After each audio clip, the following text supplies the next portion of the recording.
Thank you, Madam Toastmaster, fellow Toastmasters, and welcome guests. I'll give you the backdrop on this speech because I'll actually be delivering this speech live March 11th of this year to a very good friend of mine who I call Brother John. He is about to complete a 30-year career in the United States Navy. And I'm kind of getting a little choked up right now just thinking about it. So here's to you, Johnny T. And that's not Johnny Travolta, although at times he thought he was Johnny Travolta. This is a touching story about my best friend and brother, John Thomas Tran, as he completes a 30-year career as a sonar technician in the United States Navy. He was born John Tran and raised in the rice fields and huts of South Vietnam nearly 50 years ago. While he never knew his French-born father, his single mother raised him in the traditional Vietnamese customs. When John was 13, he, his two younger brothers, his mom, all traveled across the world and landed in the United States. They eventually settled in Philadelphia, and that's where I met him. He lived in a bug-infested home in Kensington, which, if some of you know that area, it's a bad area. But John had his own idea about living the American dream. What I remember most about those early days was, while his native language was Vietnamese, he had a very competitive nature. Our 6th grade teacher had lots of activities, daily activities, puzzles, word finds. And John and I would always compete to see who won first place at each and every day. Some days he would beat me, other days I beat him. While he looked different and spoke a different language, there was just something about him that was intriguing to me. He was the new kid in town, and yet I felt a bond with him very early on. John was a good athlete, not to mention a good student. He would come over to my house often and play, and many times he and his brothers would come over and have Sunday dinner with us. My mom would always cook spaghetti and meatballs for them, and they loved that. Again, he was a gifted athlete. He played soccer and basketball and was a leader both on the field and off. After high school graduation, John started talking to recruiters for the U.S. Navy. While his mom didn't like this idea one bit, I think she thought that it wasn't too safe for him to do that. John signed up anyway, and off he went to boot camp. Throughout John's naval career, we always stayed in touch by writing letters. Yes, we actually wrote letters back then. And sending pictures. And here's a few examples of the letters that he had sent. This one dated August 30th, 1983.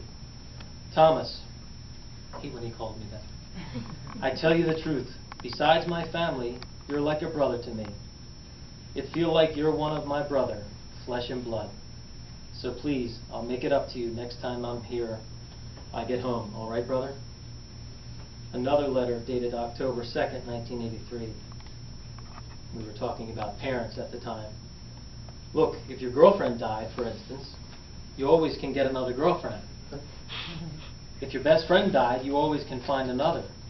But your parents died, you cannot ever find another one like them. You'll see when you have your own. And boy, did I. From that same letter, further on in the letter, no, Thomas, I'd probably be in the Navy for more than 4 years, but I don't think 20 years. Little did he know. John traveled throughout the world. He had the privilege of traveling all across the globe and living in many exciting places across the country, including Hawaii, San Diego, and my hometown, Philadelphia.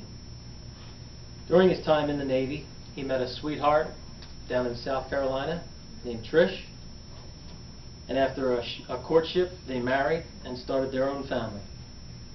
Soon after, they had their first of 3 beautiful girls named Danielle in 1988, and I was invited to the wedding as his best man in Goose Creek, South Carolina, and also named as his godfather to his first daughter, Danielle.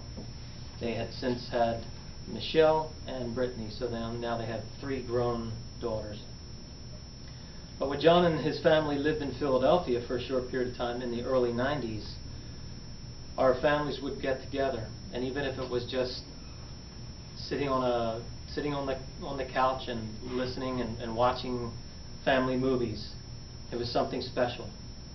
And our families grew closer and closer over time, and to this day, our kids use the term uncle when they address me or John. It's truly a blessing to have him and his family as part of our lives. Back in 2000, John and his family lived in Chincoteague, Virginia. And so I took my boys down there to visit him several times during that summer.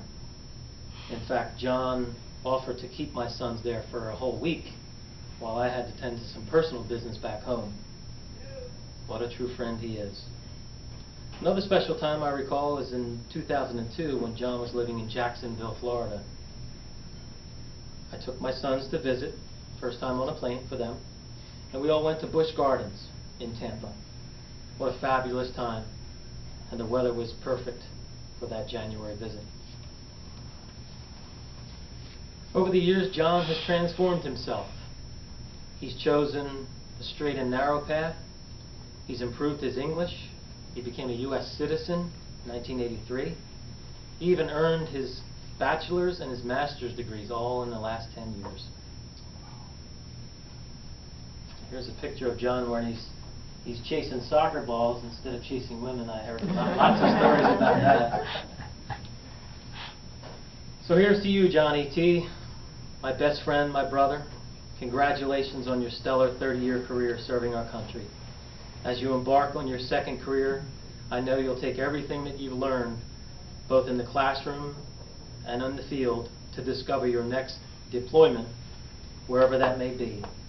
And as you explore the possibilities and create a new life for yourself and your family, may you continue to find good health, meaning, and happiness in all that you do. Madam Toastmaster.